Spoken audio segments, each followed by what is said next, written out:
Ladies and gentlemen, good day and welcome to the Nelcast Limited 3Q FY22 post-result conference call hosted by Batlivala & Karani Securities India Private Limited. As a reminder, all participant lines will be in the listen-only mode and there will be an opportunity for you to ask questions after the presentation concludes. Should you need assistance during the conference call, please signal an operator by pressing star then 0 on your touchtone phone. Please note that this conference is being recorded. I now hand the conference over to Mr. Anand Srinivasan from Batlivala & Karani Securities India Private Limited. Thank you and over to you, sir. Thank you, Rituja. Good morning, everyone. Thank you all for joining us today and welcome to Nelcast Q3 earnings phone call. On the management side, we have Mr. Deepak, Managing Director, and Shivkumar, CFO. Certain forward-looking statements that we make today are based on management's good faith and expectations and beliefs concerning the future development. As you know, the actual results differ materially from these expectations as a result of many factors. I now hand over the call to Mr. Deepak, who will provide you with further insights on the results. Over to you, sir. Thank you, Anand. Good morning, everybody, and thank you for your time and interest in learning more about Nelcast.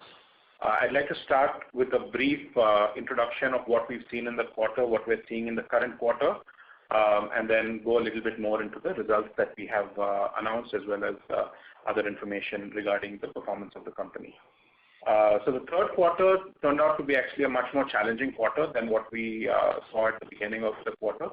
The primary reason for this was we saw a fairly large drop in the sales to the tractor industry. This came because OEMs were looking at reducing their production to dilute various amounts of inventory because the sales in the festival season seemed to be lower than what they had forecasted. And therefore, this, while we are typically seasonal and have a seasonal blip in the tractor industry in H2, this seasonality this year was hit a little bit more than that. The commercial vehicle segment started to show signs of a gradual recovery in Q3. However, it was slower than what was anticipated. And our export segment also witnessed a slight slowdown compared to what we had seen in previous quarters, mainly due to chip shortages that impacted our end customers' ability to assemble vehicles. As we look forward, the commercial vehicle segment in Q4 seems to be quite strong. We're seeing a lot of optimism in the segment and optimism also converting into a number of orders that we are receiving from customers. And while the tractor segment, we believe, will remain sluggish in the current quarter, we do expect that the tractor segment, as a typical seasonal recovery, happening in Q1 of FY23. We also believe that the semiconductor situation is gradually improving. It has improved quite a bit in the last 2 or 3 months, and this will help boost our exports as well as our customers catch up on order backlogs. So given that, we believe that the recovery happening in the domestic as well as the global markets, as well as our new upcoming product launches, give us confidence to say that we will experience strong growth in the next few years to come. Coming to the numbers, in terms of our sales total revenue, our total revenue for the quarter, which is the third quarter of FY22, was 237 crores, as against a year ago, which was 188.99 crores. So this was a growth compared to last year of about 25.46%. If we look at it in terms of the overall year that we've had so far for the 9 months, our turnover stood at, in terms of total revenue, stood at 667 crores as compared to 396 crores. So a growth of about 68% approximately. In terms of our exports, the sales last year for the third quarter was at 38 crores, whereas this year, third quarter, we managed 54 crores. For the 9 months so far, we've done 166.93 crores as against 82.4 crores last year. And in fact, on 3 quarters, and in fact, the entire full year performance of 126 crores has already been exceeded this year. In terms of the revenue mix for the 9 months so far this year, we had 31.5% approximately coming from commercial vehicles, about 36% coming from the tractor segment. Exports contributed about 25.5%. Railways was about 4%. Off-highway was about 3%, and that compares, fairly similar to where we were in the last year, other than the fact that there's been a drop of about 4.5% in the tractor segment, which has moved towards the export numbers. In terms of the financial performance coming down to the bottom line, from an EBITDA perspective, we were able to achieve an EBITDA of 15.44 crores as against the same period last year, where we achieved an EBITDA of 19.98 crores. For the 9 months, EBITDA stands at 46.5 crores as against 29.7 crores last year. The impact of the EBITDA was actually, there were 2 areas where the EBITDA got impacted in terms of the margins. The first and probably the most significant factor was the steep increase in raw material prices that happened at the beginning of the quarter, specifically in the material category of ferroalloys. These are components, these are materials that are largely produced in China. So even if we are sourcing these locally, the global trade, a lot of it, the price is determined based on the output of China.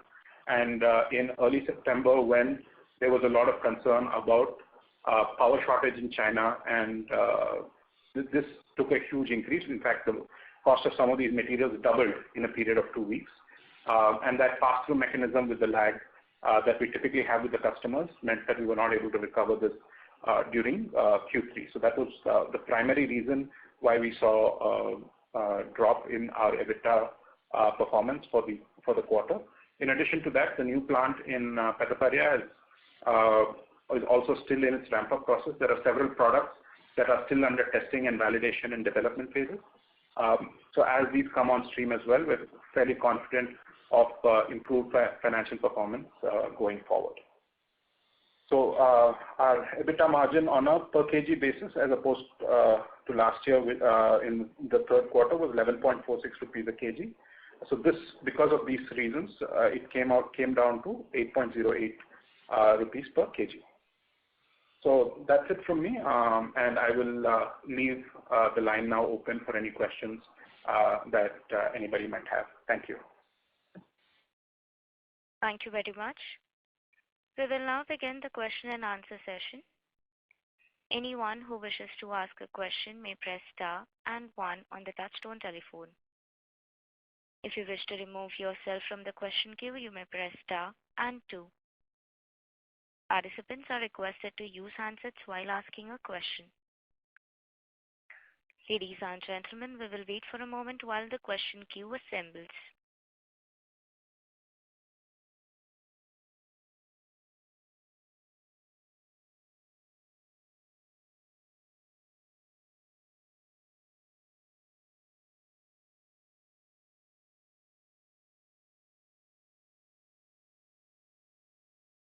The first question is from the line of Jeet Gala from Centra Advisors LLP. Please go ahead.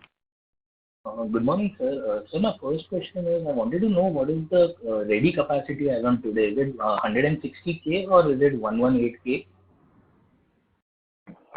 Sure. The capacity that we have, the installed capacity is 160,000 tons. But of course, that is what is referred to as the installed capacity. In terms of real production of what output we could expect from that, typically would be between 75 to 80% of that. Okay. All right. So but otherwise the capex for 160 is already done, right? So if at all whenever you get the volumes back, the only thing that you're going to incur is probably your operational activities going up, right? That's correct. The capacity, then the capex for this 160,000 is already complete. That is correct. Okay. And from fixed expense angle, I mean, are you incurring expenses for the entire 160K or it's just the 80% capacity that you are operating right now? Only the fixed portion. Basically, I'm trying to assess the operating leverage part on the company. Yeah. So if you take a look at it, I think in terms of where our capacity utilization was for the previous quarter, our capacity utilization for the previous quarter was at about for the year so far, right? Let's just look at that. It was about 6% or so is our capacity utilization for the year so far, and in that out of that number, majority of it is actually coming out of our existing plants of Gudur as well as our plant in Poneri. So in terms of fixed cost addition, for us to be able to get up to the peak capacity, which may be about 120,000 or a little over that, for us to get to that number, there's very minimal fixed cost addition that will be there. Certain things like, for example, if we need to increase the amount of power that we require, maybe some maximum demand charges, maybe a few employees, not a substantial number, but that would be more on the operating level rather than the management level. So there are some costs that would need to be incurred on a fixed basis that would help us get to that number, but it's not a substantial number. Okay, understood. And so secondly, I wanted to understand the trajectory of EBITDA per kg number that you've already said. So in the previous quarter, it was 11 rupees a kg. Now it is dipped to 8 rupees a kg. So sir, frankly, I've been tracking Nelcast only for last 1.5 months only. So I've not been able to go through your con calls for the previous quarters. So I just wanted to understand if Nelcast is at all, linked to any commodity price cycles, or it is just a converter and every price hike or every raw material hike is typically a pass through to your customer contract with a lag that you said. So everything is a pass through, or a few portion is not being able to pass through? So I would say majority is a pass through. I mean, you could call it virtually everything. I wouldn't want to make a blanket statement saying everything is a pass through, but virtually most of the critical cost factors that come into the material cost is a pass through. And typically the way that this works with most of our customers is based on the average cost of the raw materials based on a formula that we have for the current quarter. So they take the average of the current quarter and then that's applied for the next quarter. So we will see, in an increasing scenario of raw material prices because of this lag effect, which has unfortunately been the case for the last year and a half or so. We will see that have a negative impact on the EBITDA margins. Whereas on the flip side of it, on a decreasing trend, we will potentially enjoy the benefits of this. I think what we would prefer is a very stable raw material price number. So I think that would be, what we would hope to see. Okay, right, sir. Okay, so we'll do one thing. I'll write to the company and probably, connect with you offline for more detailed understanding of the business model. Sure, absolutely. Yeah. Thank you. Thank you. Thank you. The next question is from the line of Nainish Puladia from Centra Advisors. Please go ahead. Good morning. Thank you for the opportunity. Can you provide us the volume that company has done in the third quarter? Sure. So our sales quantity for the third quarter was 17,570 tons approximately. All right. Okay. And can you provide us the volume guidance for FY23? So we don't provide guidance in terms of numbers, either in terms of tonnage or revenue. But I think we're reasonably confident that FY23 will be good because of the reasons I mentioned earlier. Right? We believe this year was an anomalously lower year, which in spite of 3 consecutive good monsoons was not quite at last year's level. And commercial vehicle, we believe the recovery will continue. And as I mentioned also, I think in the previous call, as well as I sort of alluded to, we have a lot of new products that are in the pipeline that get into production over the next 6 months to 9 months. So I think we're reasonably confident of a fairly strong growth trajectory, but we do not, as a matter of principle, provide guidance in terms of pure numbers. Okay. And one more question that I had is that we have observed a healthy cash balance in the balance sheet. So is the company looking forward to paying off the debt or considering any short-term investable opportunities? So I think, having the cash balance, as you talk about on our balance sheet, I think is an area of strength for us in terms of making sure in a cyclical market, even in the worst of worst markets, that we are a strong and stable company. And that's part of why we like to maintain this the way that it is. Okay. All right. And how does the company procure its coal requirements? Is it from FSA, e-auction, or imports? Sorry, what are you talking about? Coal? Coal requirements, yeah, the raw materials. So our raw materials are primarily steel scrap. Our entire melting process is done through electric melting on furnaces. Okay. And so we do not actually have any coal requirements at all. So we purchase steel scrap, perhaps some quantity of pig iron. These are our primary raw materials, and then any alloying elements as required. We melt them electrically in induction furnaces, and therefore we don't have any requirement of coal. There's a little bit of carbon that we purchase, but that's not in the form of coal. That's to achieve the required chemical composition. Okay, so I meant the power sources actually to heat the heating requirements basically. From a power perspective, I think if you look at us right now at this moment, I would say about 55% or so of our power comes from renewable sources, which is through either primarily through group captive methodology. That's about and primarily most of that comes through wind power. And the remaining 45 is purchased from the local electricity departments. All right. Thank you so much. Thank you. Thank you. The next question is from the line of Saket Kapoor from Kapoor and Company. Please go ahead. Yeah, namaskar sir, and dhanyawad sir for this opportunity.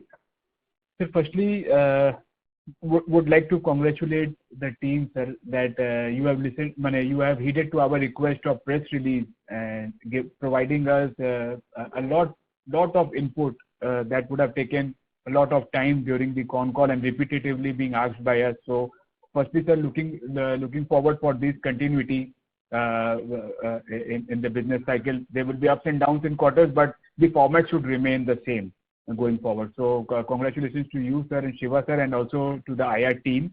Sir, I have a couple of points for the IR team. If they can connect with me post the call, would be sharing with them. Sir, even sir in the presentation, sir, if you could provide us going forward with the unit-wise performance also, and the tonnage, sir, for the tonnage part, coming to the questions, for this quarter, Q3, the tonnage is 17,570. What is the 9-month number, sir, and the comparative number last year? Okay. So the 9-month number that we for the tonnage is 52,500. And the 9 months for last year was 38,690. Okay.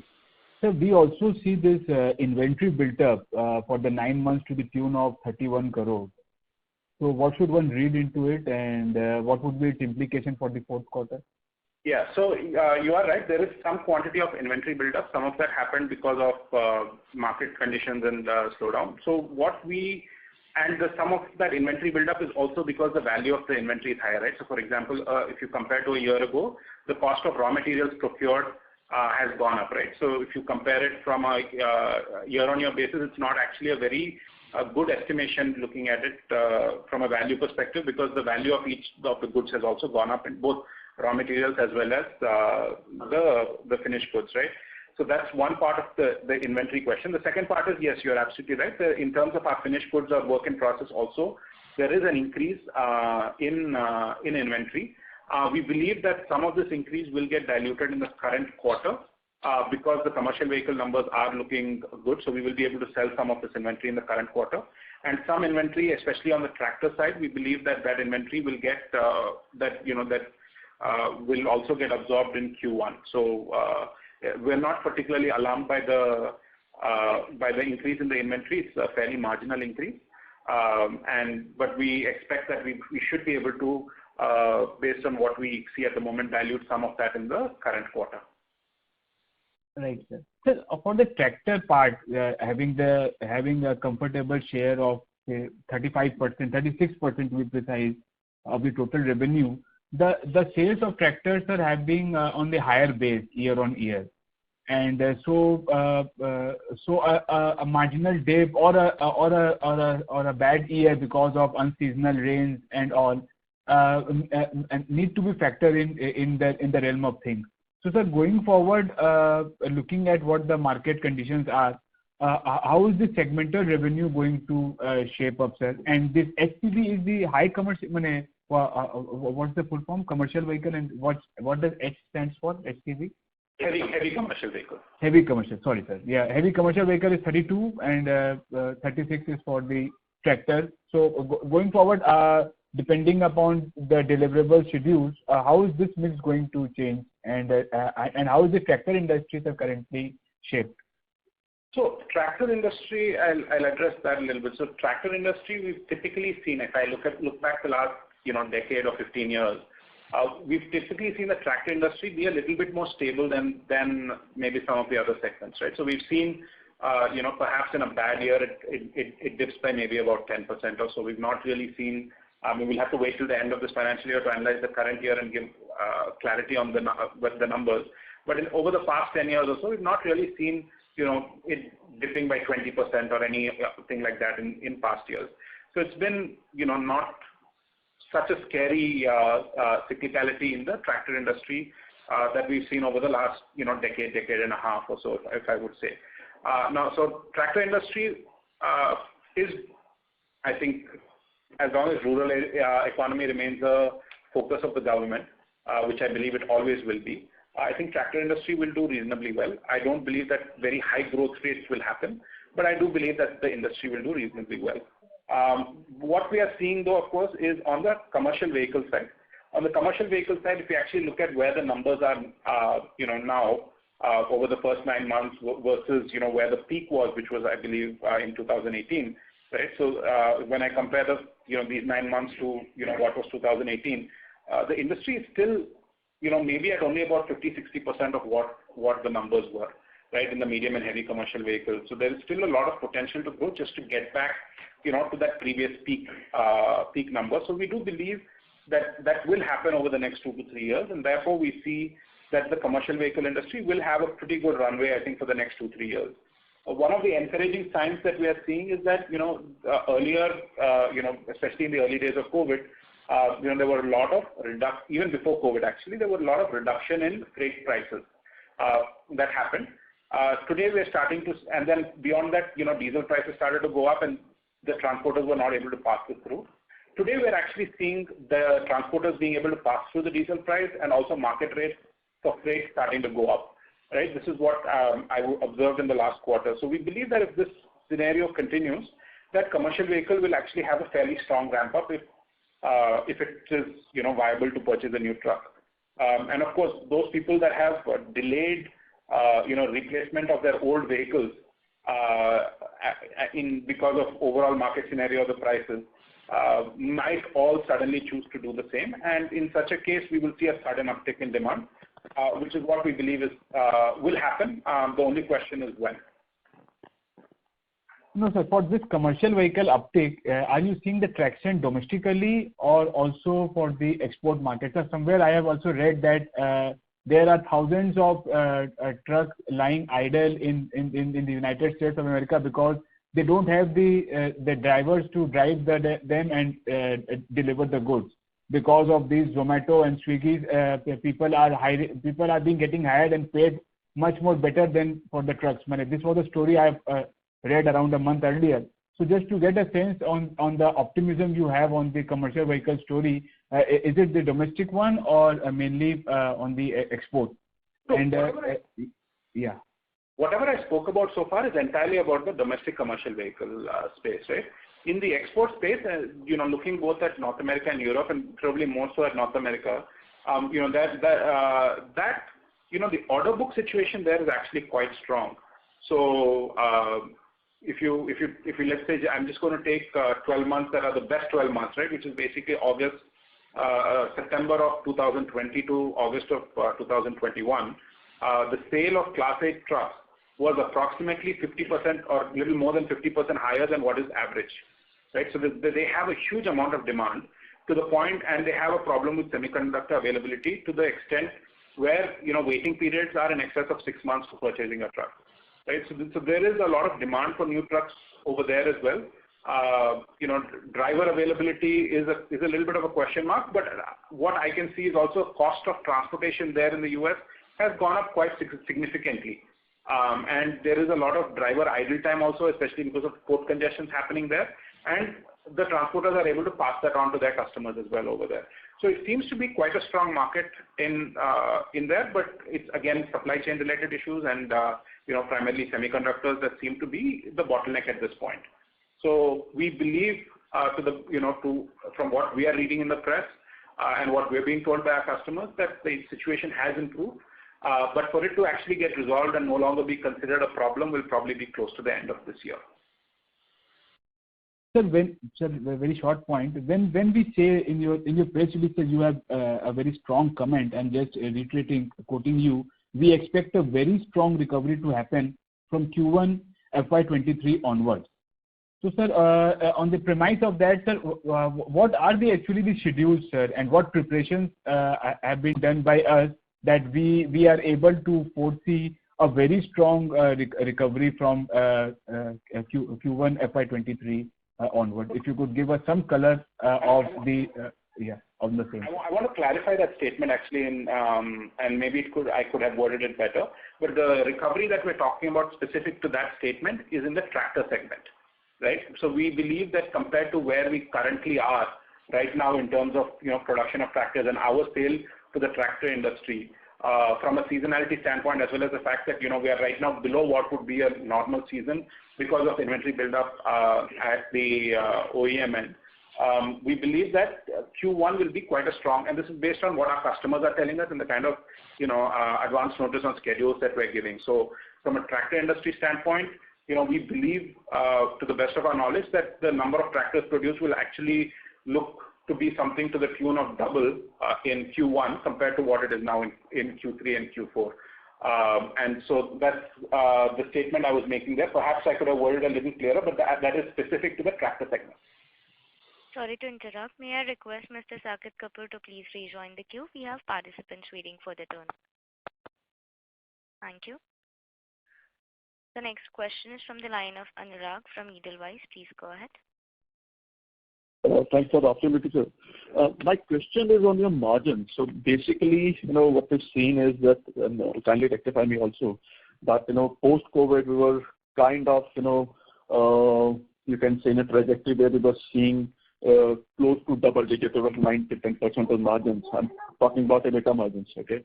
And now we are in the single digit. So my question is that basically, can you throw some light on how you would like to improve upon your margins, and what is the levers for that? For example, either we are looking at, let's say, some higher value-added products in our portfolio going forward, or some more cost rationalization. So what would be the levers for that? If you can just throw some light, because that is very, very important for, let's say, increasing profitability and even our roles going forward. Sure. So what we like to do, Anurag, typically we like to talk about margins also in terms of on a per ton basis or a per kg basis. And the reason that we prefer to do that is also because of the raw material pass-through. So if you look at it purely on a percentage basis, if you look in the last year, there's been a huge increase in raw material prices that have gotten passed through, albeit at a lag, right? So let's say, for example, if our average was around 100 rupees last year, it's closer to 120 or 125 this year. So, on a percentage basis, it looks smaller. It would look much smaller than it actually is. Now, that being said, that's about the numbers per se, but I would like to get into the crux of your question, as in what is being done to improve the margins. So I believe one is in terms of the raw material side, the pass-through happening. So we believe that if the raw material regime is a little bit more stable, that we don't see any substantial increase or decrease in raw material prices, we believe that itself will have a positive impact on us because things will move in the right direction. The next thing that we're focused on is improving our productivity and our production output. So this will have a good impact in terms of absorbing our fixed costs. And also certain things such as our power consumption and all improve as our productivity improves, because the more efficient that we are, some of these so-called variable costs get even better. So, we're doing a lot of new product development currently, and especially over the last 6 months to a year. And many of these products and projects are currently under the various stages of testing, and we believe most of these will get into serial production to bulk production over the next 6 to 9 months. And that will have also an impact on the overall volumes and margins and better absorption of the fixed costs as well as our productivity increase. And of course, this is also a key part of the fact that we have a new plant that was commissioned, less than 18 months ago, where our capacity utilizations are still low. But with these new developments that are happening, we believe that capacity utilization also will come to a reasonable number. Okay. So see, just to reiterate again, I just want to rephrase it. So for example, let's say on a per ton basis, we are doing, let's say, on a per kg basis, we are doing, let's say, X amount of EBITDA per kg. Okay. So how much from here on, for example, let's say if I'm doing 10 rupees per kg, and let's say the percentage terms, what possibly you expect internally, if you can just share that, okay, we want to reach from, let's say, 10 to 12 or 10 to 13 rupees per kg. If you can quantify a bit, because see, where I'm coming from is that, for example, for the casting companies and let's say the companies in your business, it becomes very, very important that until this we understand that, okay, there are some really good, some new value-added products coming in. Ultimately, otherwise, the trajectory will remain almost the same, and we have to, just look from a cyclical perspective of just material cost and the industry performance. So, I mean, I can give you a rough estimate and a rough idea of what we would like to do. So we believe that and this is of course assuming that it's a fairly stable material cost environment. Typically, I think where we have been, if you look at us historically over the last few years, has been roughly somewhere around 10 rupees a kg or so, has been kind of an approximate number that you could take. What we believe is now with the new plant as well as the improved product mix, we believe that it's fairly reasonable to expect that we should be able to improve on that by about 20% or so. And I would say that our ambitions and what we are working towards, both from a product mix standpoint as well as an internal cost management standpoint, is to try to push that as close to 15 as possible, which we believe is something that will happen in maybe the medium to long term, but I can't put any kind of dates on that. Okay. So, and my last question is on the export front. So we have doing considerable improvement and made considerable strides in last couple of years on the export. So can you just throw some light at what kind of opportunities we have, especially are we gaining, let's say, market share from the existing players, or we are pushing our products with the our client side there, and what kind of nature is of this business? Whether it's kind of we are tier 2 suppliers, or we are supplying to some large stockists out there who are into the replacement. What is the nature of that? And if you can just throw some light on how things are improving with our pricing. Sure.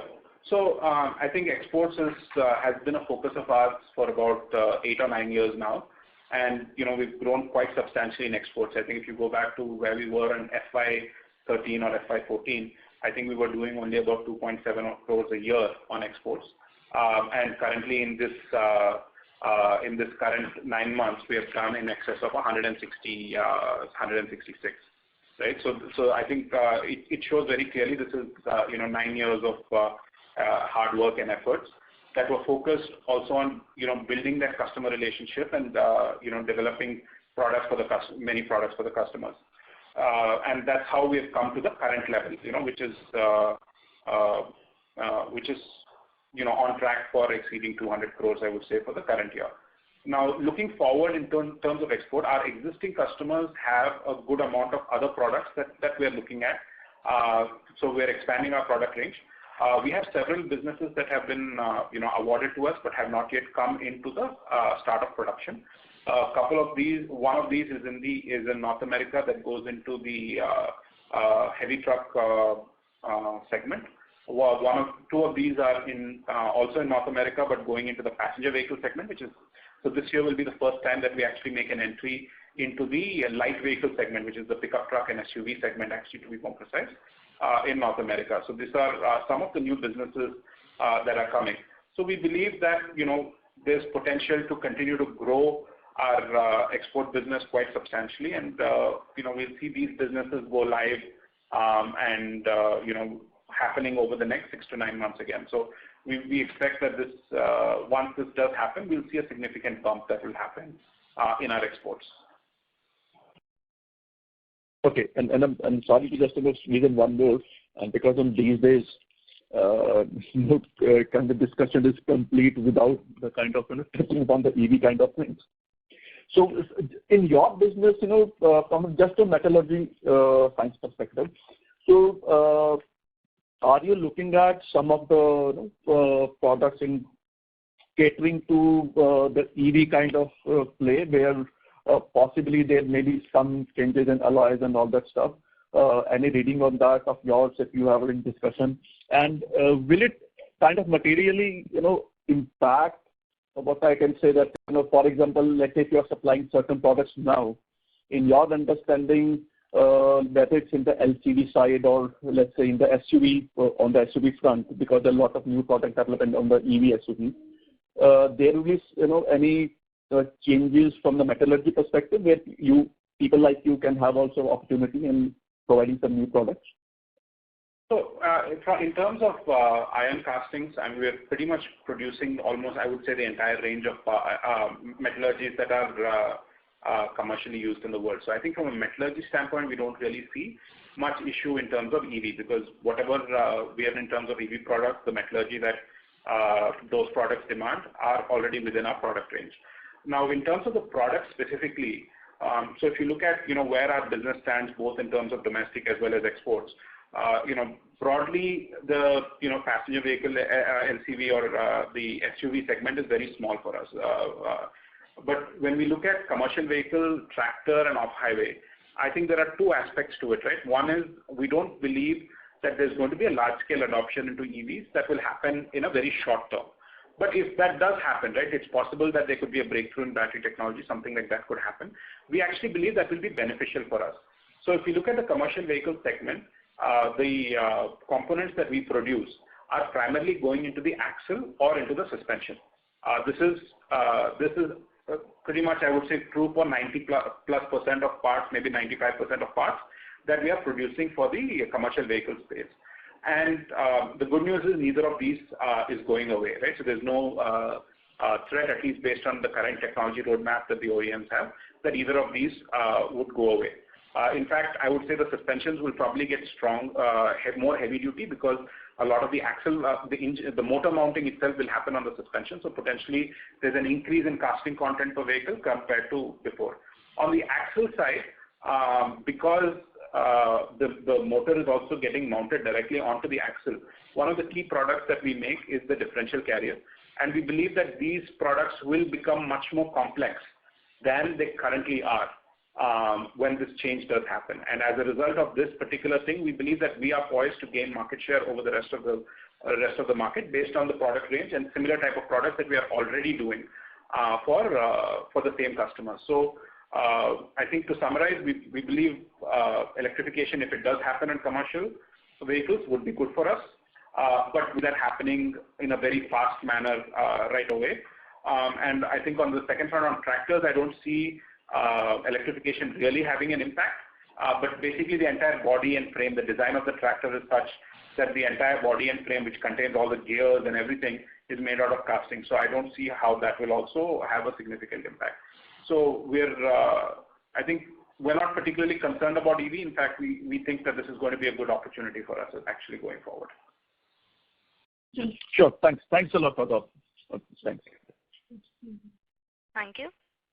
The next question is from the line of Mayur from Profit Smart Securities. Please go ahead. Thank you for the opportunity. I just missed some parts, so that's why I want what is the outlook for the next quarter? Can you share your thoughts, please, sir? Sure. So I think in the current quarter, as I mentioned in my remarks, in the current quarter that we are in, we're seeing actually quite a strong uptick from the commercial vehicle segment. We're seeing, especially in the last few days, we've seen forecasts go up quite substantially and orders go up quite substantially just for the month of February. So we expect that to continue in March. We're seeing tractor demand still remaining subdued, probably similar to the levels it was at in Q3. Exports, we expect a small dip in the current quarter. It will recover again in the next quarter. That's primarily just based on our customers right-sizing their inventories because of this shortage of semiconductors. So overall, we believe that on a quarter-on-quarter basis, we will see growth. On a year-on-year basis, also we should see some. We should be, fairly similar or a little bit of growth. But we don't. Like I said, we don't really provide guidance in terms of real numbers, so we will leave it with that. Yes, sir. Thank you for this, sir. Thank you so much. Thank you. Thank you. The next question is from the line of Pravin Kumar, an individual investor. Please go ahead. Yeah. Good morning. I have only one question with regard to segment-wise market potential. How do you see? Because the company is currently catering to mainly heavy commercial vehicle and tractor segment, and this passenger vehicle is and this other segments have fairly low volume contribution. So how do you see potential of these segments in future, 5 years down the line? And also the second question is the growth in export. How is it driven? Is it driven mainly by commercial vehicle, heavy commercial vehicle, and or the passenger vehicle segment? Okay. So I'll try to answer both parts of the question that you mentioned. So the first one is in terms of the domestic market and the potential that's there. So I think we believe that there is strong potential in the domestic market, both in the commercial vehicle space as well as in the tractor space. So we're developing. I think there's two things that we're focused on. One is developing new products and customers. And we've been successful with being able to add a couple of key customers in the last year or so. And we believe that we have an opportunity to grow with these new customers. Second is, of course, with existing customers and existing products, also growing market share. And the third is, of course, with our existing customers developing new products as they continually keep upgrading their lines. So I think there is potential, if you were to look at it, both in the commercial vehicle space as well as in the tractor space, which form a bulk of our sales. In terms of the other segments, off-highway is an area that we have been focusing on. The total volumes in the segment are a little bit smaller than they are in the other spaces. It accounts for maybe about 3% or so of our sales. But that being said, I think we've got a new product that we'll also be launching, that we've already launched, but we'll be ramping up actually over the next 2 or 3 years, which will be used in forklifts.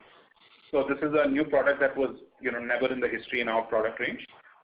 So this is something that the products are already developed, and they're in various stages of testing, approval, and kind of early stages of production. So we believe that these numbers will pick up over the next 2 years to the full potential there. And other than that, in terms of exports, what you talked about, a good chunk of our exports currently are actually coming out of North America, and the majority of that is coming from commercial vehicle trucks. Not just Class 8, but also in the other classes, Class 6, 7, and 8. We have a lot of trucks, a lot of material that's going into trucks. This business of the pickup truck SUV is something that is again new for us, and that we will be just launching later this year. It's already completed the necessary testing process, and all of that validation is completed. So it's only a question of the new vehicle launches, which will happen later this year, in which we will be part of those products. So do you see potential in domestic market for SUV and lighter vehicles? Not so much, because I think the size of the vehicles here are also smaller and the volumes are lower. So domestically, in fact, at the moment, we do not have any business in the passenger car space or the light vehicle space. Domestically, we do not have currently any business, and we believe the business potential is also fairly low because in those vehicles, being lighter in nature, especially, there's not as much iron casting content in those vehicles. And how about this defense segment, which is receiving lots of attention from government these days? So we do have some parts that we supply to our customers, and they are assembling that into their vehicles or their sub-assemblies that go into defense. But in terms of us dealing directly with defense, we have not done that, at least not at the current time. Okay. Thank you. Thank you very much. Thank you. Thank you. The next question is from the line of Nitin Gandhi from Kips Trades Capital. Please go ahead. Hello. Am I audible? Yes, please go ahead. Yeah. Just a finance-related question. If I see your turnover, which used to be in FY23 COVID, and what it is today, it's more or less same. But at the same time, finance cost is almost tripled.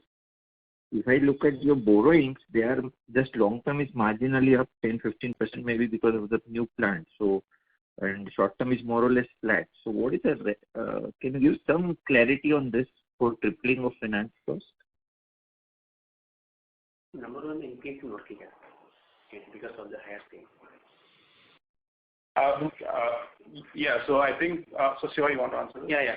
See, there are two factors in this. Number one, increase in the working capital utilization, okay, because of the increased sales and export sales, so automatically the working capital requirement has increased. So automatically the interest cost will go up. And second, if you see the borrowings, Just one second. Even I checked those figures also, they are more or less flat as far as inventory and trade receivables are concerned. Your gap is met by suppliers credit, so there is not much change in that.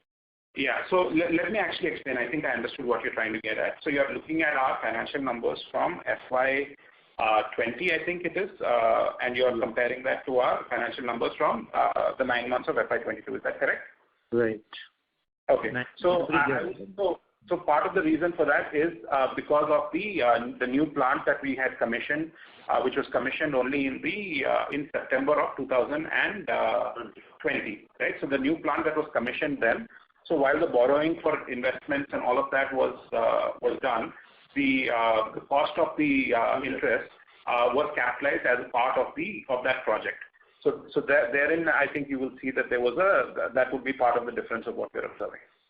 So since September of 2020, if you see, post that, right? So if you see, let's say, third quarter of FY21 and beyond, I think you will see that is no longer the case. So you will get the full picture in terms of the interest cost. No, if you had capitalized finance cost in P&L charge will not be, it will be net off, right? So that will not be factored. So I think what I'm saying is prior to September 2020, it would have been capitalized. Post September 2020, right? So or December 2020 onwards, in those quarters, you will see it not capitalized. So it will come to the P&L. So if you want to take a look at your numbers, and if you still have any questions, we'll be happy to answer them. But this would be the major difference I would expect that you would observe between the two. No issues. I'll take it offline. Sure. Thank you. Thank you.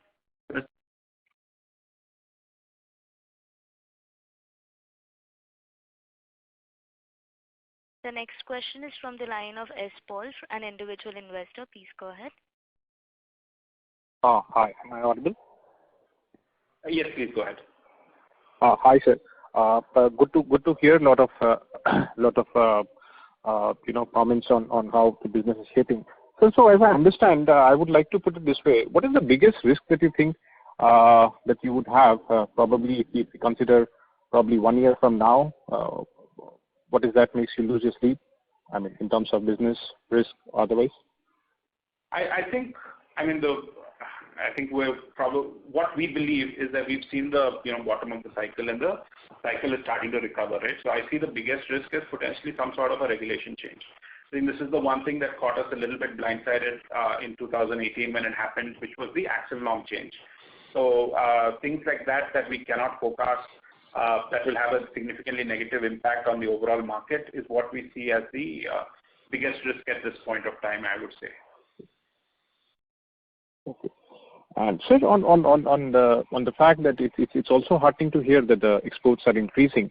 But the previous speaker also put a point wherein the finance costs were increased. So I would like to understand from both from a business point as well as from a financial point. So is it more like a lucrative margins for you in the exports front, or how is it like? Because otherwise it has a longer lead time, and probably if domestic fetches you the same margin profile. So would you want to throw some light on that?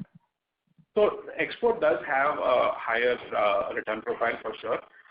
The pricing is better on the exports, perhaps excluding a few parts that were more in terms of entry pricing that may have been there in the past. But exports is definitely a more lucrative business purely from a margin perspective. But one thing that we do have to keep in mind also is in terms of the working capital cycle for exports is higher than it is for domestic, right? Because it's typically, I would say, closer to a 150-day period by the time we receive the payment for it, as opposed to 60 to 90 days, which is typical for domestic. So you still would think that probably net to net, considering the 150 days versus vis-a-vis a 60-day cycle, you would still prefer exports over domestics, or is it like case-to-case basis? From a margin perspective, I think that's a fair statement to make. Typically for exports though, in the first year, sometimes, there are some unforeseen costs of quality and other things till, the initial production stabilizes. But going beyond that, undoubtedly, I believe that, with at least the product profile that we have, exports is a more lucrative in terms of helping the margins. Sir, having studied your business for some time, I think you do not have any services contribution. So do you plan or is there any possibility to have some kind of O&M or perhaps any other services, because those are more sticky in nature compared to the product? Unfortunately, I don't believe we see that potential with the business, because most of the products that we supply, most of them are not even wear parts, right? Most of them are for the life of the vehicle and very rarely fail. So I think at least in this product line, it's not something that makes sense for us. Sir, any particular difference between the tractor vis-a-vis the CV margins? I mean, probably not the exact margins, but then could you give me some idea on how and especially going forward, as you said, that the tractors would probably reduce, if I'm not wrong. I mean, as per your sales margin contribution. So there's not so much difference, I would say, between tractor and CV per se for similar kind of products. But the products to some degree are a little bit different. Tractor uses more of gray iron parts, which are not as strong as ductile, and SG iron parts are used a little bit more on the commercial vehicle side, which have a slightly different cost profile, and also in terms of margins, maybe marginally better. So other than that, I wouldn't say that there's any significant difference between the two. Tractor, we believe, we don't expect tractor to drop off in any given year, and we don't expect it to shoot up substantially. But at the same time, I think CV has probably a little bit more cyclicality, and we believe we're at the bottom of the cycle. So we do believe there's potential for CV to shoot up in terms of the business. The idea was more like going front, as you say, that if CV is stronger, then probably the margin contribution by tractors should come down, assuming it stays as it is, or goes better the tractor. So probably as an investor, probably I should not look it more towards the margin profile. It's just your internal, the way it is. Is that correct? I mean, tractors vis-a-vis the CV. Yeah, I don't think really it's significant enough in the margin profile to try to nitpick at it. Fair enough. And sir, if you could probably just share the 9 months net debt position, that would be kind. I think that is missing in the presentation, if I'm not wrong. If you could give me. I think that's typically something that's done on a half-yearly basis. So I mean, if you have the numbers with you, could you share that, or? I don't at the moment. Sure. I apologize. I'll connect offline. Thank you, sir. All the best. Thank you. The next question is from the line of Anand Srinivasan from Batlivala and Karani Securities. Please go ahead. Yes, sir. So we wanted a broad view on what is the iron content in an MHCV and a tractor. How different is it? And secondly, what is the content difference in an MHCV in India and say an MHCV in US with respect to the iron content? Okay. So if I look at MNHCV, so I'll talk about tractor first. So I would say typically if you were to take a typical tractor that's in the market, I would expect that you would see iron content, right? Ductile and gray iron content. That is probably something around 600 kgs or so per vehicle. That is roughly what I would expect to see. Maybe about 100 kgs of that will be, on the engine side, and the rest would be on the transmission and the axle side of it. So roughly speaking, that's what I would expect to see is about 500, 600 kgs or 700 kgs per vehicle is a rough estimation of the weight. On the MHCV side, it's actually quite variable depending on the type of vehicle that is.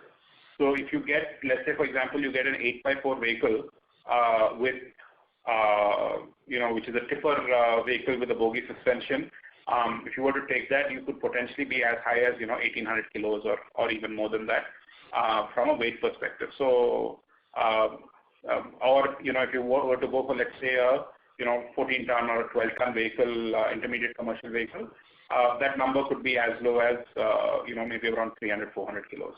So it's a fairly wide range. I think maybe we could consider an average of something around 1,000, but it depends also on the number of axles that are there. It depends on the type of suspension that's on it, and it depends obviously on the size of the engine. So a variety of different factors, but from a range perspective, probably 400 to 1,800 kilos here. There is probably closer to maybe about 600 to 700 type of number. Sure, sir. I just wanted to know, generally the talk is that in electric vehicles, battery weight is, kind of heavier, which makes the vehicle even more heavier. And but what you mentioned some time back was that the iron content is expected to increase in electric vehicles, which can also add on to the weight, right? So how does it? Many competitors are talking around, trends like lightweighting, where they are shifting to lighter weight materials to provide the same function. I just wanted your views on this. So it's what we're seeing does sound a little counterintuitive in terms of the lightweighting part of it, right? Moving a little bit more towards iron or the iron getting heavier. But there are a lot of components that are actually disappearing, right? So while some specific components that we're doing might get heavier, there are several other components that will disappear. For example, the size of the transmission in an electric vehicle is much, much smaller than the size of an internal combustion engine, right? So, but the reason why we see also our products going up is because they have additional functionality. Now, in addition to just passing power onto the wheels from the prop shaft, there is no prop shaft anymore. Instead, there is if the motor is mounted and a couple of gears are mounted directly onto the axle itself. So therefore, in the product profile that we're in, we believe that it will only increase. But that being said, as an overall, especially when you look at engines, internal combustion engine and other things, as an overall, it might come down. And the second part of it is also typically on an electric vehicle with the type of motors that are there and all of that. It's quite exciting the kind of torque they're able to generate. So in order to be able to withstand that torque, there's also a lot more stability in the part that's required, which is provided by iron. So, sir, that was very helpful. Thank you, sir. Thank you. Thank you, Anand. Thank you.